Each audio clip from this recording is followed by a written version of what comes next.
बाकी का पैसा कहां गया, क्या हुआ, भ्रष्टाचार के अंदर ये गया, ये रिपोर्ट पूरी तरह इंगित करती है। अध्यक्ष जी, यहां तक कि कुत्तों के काटने से जो रेबीज का इंजेक्शन लगता है वो भी उपलब्धता पूरे हॉस्पिटल्स में उपलब्ध नहीं है, उसकी भी ये सरकार संज्ञान नहीं ले पाई। सच्ची बात तो यह है कि पूर्ववर्ती सरकार दिल्ली की जनता के स्वास्थ्य के साथ खिलवाड़ कर रही थी और इसके साथ साथ कोविड काल में भी उन्होंने दिल्ली की जनता को बिलखने के लिए छोड़ दिया था। केजरीवाल सरकार ने स्वास्थ्य और शिक्षा के नाम पे जो बहुत बड़ा बजट का हिस्सा प्रतिशत जो रखा, वो केवल इसलिए नहीं रखा कि जिससे जनता को इसका लाभ हो, वो बजट बढ़ाकर इसलिए रखा जिससे ज्यादा से ज्यादा भ्रष्टाचार का हमको मौका मिले। 10 साल में अध्यक्ष जी आपको जान के हैरानी होगी, जब हम ये रिपोर्ट पढ़ते हैं तो 1235 सिर्फ बेड पड़े हैं पिछले 10 साल के अंदर, यानी कि जो उनका रेशो है, प्रॉमिस का रेशो है, सिर्फ 3.5% उन्होंने काम किया है। बाकी का पैसा कहां गया, क्या हुआ, भ्रष्टाचार के अंदर ये गया, ये रिपोर्ट पूरी तरह इंगित करती है। अध्यक्ष जी, जो इस रिपोर्ट के अंदर भी कहा गया कि उन्होंने 4 हॉस्पिटल्स को स्पेशल ऑडिट किया गया, जान के आपको हैरानी होगी अध्यक्ष जी और सदन को भी हैरानी होगी। लोकनायक जयप्रकाश नारायण हॉस्पिटल, जो दिल्ली का सबसे प्रतिष्ठित दिल्ली सरकार का हॉस्पिटल है, जब सबसे ज्यादा लोग इलाज कराने जाते हैं, वहां पे एक ओटी सर्जरी, ऑपरेशन थिएटर की सर्जरी का डिपार्टमेंट ही फंक्शन नहीं है। ये है दिल्ली की सरकार। और जो वेटिंग टाइम है, अध्यक्ष जी, किसी को जरूरत हो आज ऑपरेशन कराने की, आज ऑपरेशन नहीं हो पाएगा अध्यक्ष जी, 4 से 12 महीने लगेंगे। ये वेटिंग टाइम है इस सरकार, इस पूर्ववर्ती सरकार की हेल्थ क्रांति।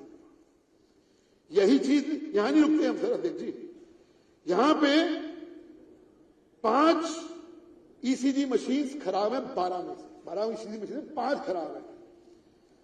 5 बिप जो ऑक्सीजन की सब मशीन होती हैं आईसीयू में नॉन फंक्शनल है अध्यक्ष जी। 3 ट्रांसपोर्ट मॉनिटर्स फंक्शन नहीं है आईसीयू के अंदर, ये इस जांच रिपोर्ट में सामने आया है, सामने आया। ऐसे ही राजीव गांधी हॉस्पिटल के बारे में भी ये चीज है, जनकपुरी हॉस्पिटल के बारे में भी चीज आई है, और चाचा नेहरू बाल विकास जो चिकित्सालय है उसके बारे में ये चीजें। और निश्चित तौर के ऊपर जब ये बताया जाता है, मन को बहुत व्यथा होती है अध्यक्ष जी कि 27 हॉस्पिटल्स के में से 14 हॉस्पिटल में आईसीयू सर्विस नहीं है अध्यक्ष जी, 14 आईसीयू सर्विसेज। और ये बात करती थी सरकार हेल्थ क्रांति की। तो ये रिपोर्ट जब हम पढ़ रहे हैं, निश्चित तौर के ऊपर एक एक चीज को इंगित करती है। और मुझे लगता है कि जब ये पूरी रिपोर्ट पढ़ेंगे तो निश्चित तौर के ऊपर इस सरकार की सो कॉल्ड हेल्थ क्रांति की तो पोल खुलेगी, लेकिन जैसे लिकर पॉलिसी के अंदर, लिकर के अंदर एक भ्रष्टाचार सामने आया, जब हम ये पूरी रिपोर्ट पढ़ेंगे निश्चित तौर के ऊपर एक बहुत बड़े भ्रष्टाचार की तरफ ये इंगित करता है। आपने मुझे बोलने का मौका दिया, मैं बहुत बहुत धन्यवाद आपका। अशोक गोयल, श्री अशोक गोयल,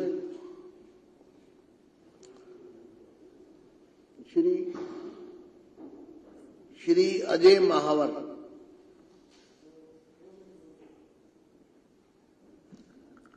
धन्यवाद अध्यक्ष जी।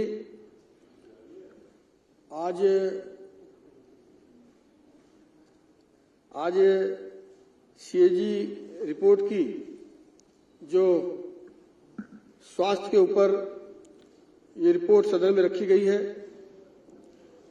हम लगातार इस विषय को पिछले सदन में भी उठाते रहे और जिस प्रकार से ये सीएजी रिपोर्ट अभी मैं सरसरी ढंग से देख रहा था, तो इसमें हॉस्पिटल्स की तो जो बात आई है वो आई है कि हॉस्पिटल तो इन्होंने खोले नहीं, लेकिन बिस्तरों की संख्या भी लगातार कम होती रही है। हर जिले में, हर हॉस्पिटल के अंदर जो बेड्स थे वो भी कम हो गए। ये मोहल्ला क्लिनिक के ऊपर बड़ी पीठ थोपते थे अपनी। जो मोहल्ला क्लिनिक कोरोना के भारी संकट में कोरोना की टेस्टिंग तक उपलब्ध ना करा पाए, वो कैसी वर्ल्ड क्लास मोहल्ला क्लिनिक की ये बात करते थे, इनको अपने मुंह पर शर्म भी नहीं आती थी। यहां पर रिपोर्ट में बहुत सारी चीजों का जिक्र अभी हरीश खुराना जी ने किया। एम्बुलेंस की हालत इतनी बुरी है, जो इमरजेंसी एम्बुलेंस हो या कॉल वाली एम्बुलेंस हो, उसमें भी निरंतरता गिरावट आई है। एम्बुलेंस की संख्या में लगातार 2016 से लेकर 22 तक लगातार गिरावट आई है। ये बातें बनाते थे बहुत बड़ी बड़ी, ये कहते थे कि हमने इतना ज्यादा बजट शिक्षा और स्वास्थ्य में दिया है, लेकिन दिल्ली का स्वास्थ्य बिल्कुल खराब कर दिया। वो पिछली बार एक बार अभय जी ने जिक्र किया था, एक व्यक्ति आया था खांसता खांसता, पूरी दिल्ली को आज खांसने पर मजबूर कर दिया। आप इसमें सीएजी रिपोर्ट में जितनी भी चीजें, जितनी भी डिटेल्स हैं, उन सब में चाहे दवाइयों का मामला हो, आज इतना ही नहीं, जो पशुओं की दवाई का मामला है उसमें भी इसमें डिटेल से जानकारी है। यहां तक कि कुत्तों के काटने से जो रेबीज का इंजेक्शन लगता है, वो भी उपलब्धता पूरे हॉस्पिटल्स में उपलब्ध नहीं है, उसकी भी ये सरकार संज्ञान नहीं ले पाई। जो शव गृह वैन उपलब्धता होती है, उसकी भी उपलब्धता नहीं हो पाई।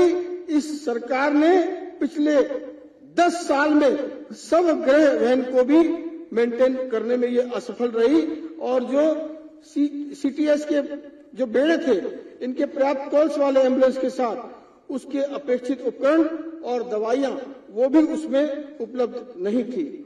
इनकी जो आहार विज्ञान विभाग है, उस सेवा से भी ये इनकी पूरी की पूरी आप देखिएगा नहीं है। नमूना जांच जितने भी हुए हैं, जितने भी नमूने के जांच हुए हैं, उसमें भी आप देखेंगे, चाहे एलएनएच हो, चाहे आरजीएचएस हो, सीएनबीसी हो, जीएचएस हो, किसी में भी किसी भी मानदंड को ये पूरी तरह से नहीं मेकअप कर पाए, और ये अपनी पीठ खाली थपथपाते रहे, झूठ बोलते रहे, दिल्ली का बेवकूफ बनाने का काम करते रहे।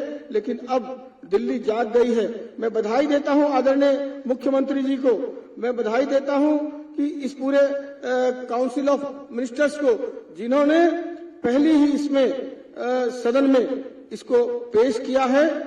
इसमें बाल मृत्यु का भी जिक्र है। बाल मृत्यु भी लगातार इस सरकार के 2017-18 से अगर आप देखें तो 3.65% इसमें वृद्धि हुई है, और 21,870 बाल मृत्यु में 798 मामलों में इसमें गड़बड़ी पाई गई है। लेकिन इसके लिए भी पिछले दिनों राजीव गांधी सुपर स्पेशलिटी जो हॉस्पिटल है, कोरोना के बाद भी उसमें ऑक्सीजन की वजह से, डिपार्टमेंटल जो मशीनरीज है, उनकी गड़बड़ी के माध्यम से काफी लोगों की मौत हुई है। और आपको ध्यान होगा, मोहल्ला क्लिनिक में गलत दवाई दी थी, जिससे कई सारे छोटे छोटे बच्चों की जो पैदा हुए थे और 5 साल तक के बच्चों की, बहुत सारे बच्चों की मौत हुई थी, जिसकी जांच के लिए भी आपको याद होगा अध्यक्ष जी, आप उस समय नेता प्रतिपक्ष थे, यहाँ पर हम लोगों ने इस सदन में ही आवाज उठाई थी, उसके लिए भी आज तक ये सरकार कुछ भी नहीं कर पाई।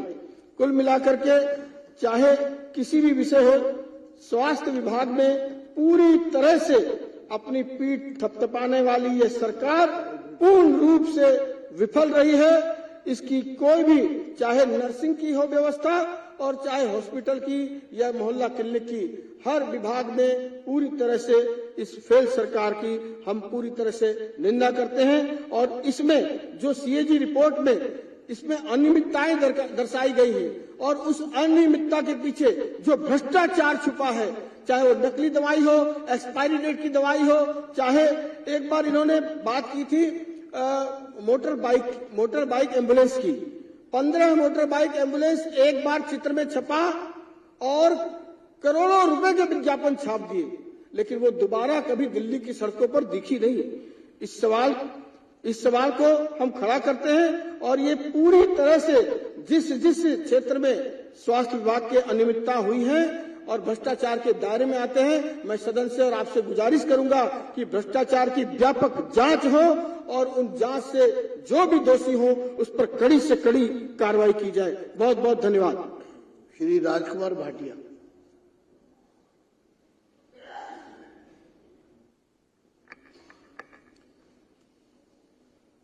आदरणीय सभापति महोदय, मैं आभार व्यक्त करता हूं, आपने मुझे बोलने का अवसर दिया। साधुवाद की पात्र हैं दिल्ली की यशस्वी मुख्यमंत्री बहन श्रीमती रेखा गुप्ता जी और उनका मंत्रिमंडल, जिन्होंने दिल्ली की पहली जरूरत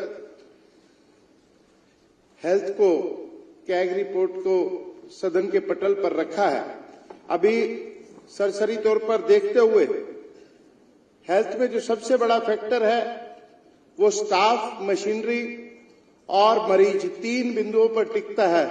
और तीनों बिंदुओं में ही हिंदी के वर्जन पेज 22 पर जो अभी देखने को मिला है, चयनित अस्पतालों में कर्मचारियों की स्थिति, एक हॉस्पिटल में डॉक्टरों की जो भर्ती थी या डॉक्टरों की जो जरूरत थी उसमें 50 से 74% के पद जो है वो रिक्त पाए गए हैं। और ये हॉस्पिटल है RGCH, Rajiv Gandhi hospital, super specialist hospital, जिसका सीधा सीधा नियंत्रण दिल्ली सरकार के अंतर्गत था।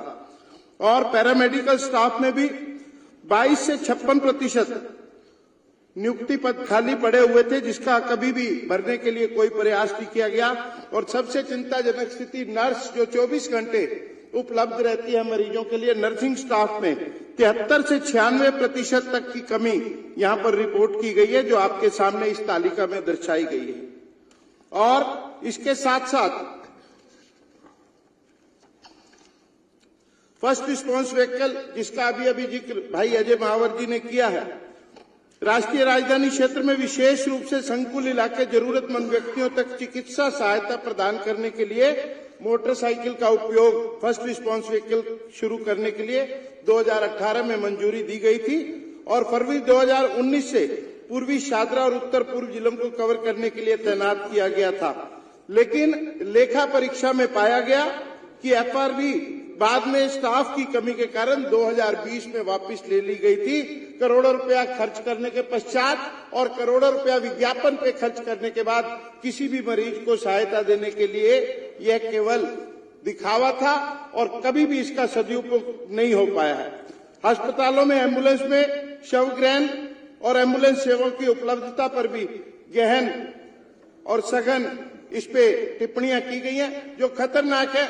सच्ची बात तो यह है कि पूर्ववर्ती सरकार दिल्ली की जनता के स्वास्थ्य के साथ खिलवाड़ कर रही थी और इसके साथ साथ कोविड काल में भी उन्होंने दिल्ली की जनता को बिलखने के लिए छोड़ दिया था। इलाज की कमी के कारण अनेकों मृत्यु हुई और इसको जो ये कमियां इसमें दर्शाई गई हैं, जो टिप्पणियां दी गई हैं, इसे संगीन मानते हुए इन पर हत्या का मुकदमा दर्ज करना चाहिए, क्योंकि उनके कारण जिन मरीजों की मृत्यु हुई है वो स्वाभाविक मृत्यु नहीं थी, उसे हत्या की श्रेणी में लाकर इन पर मुकदमा चलाया जाना चाहिए। श्री OP शर्मा।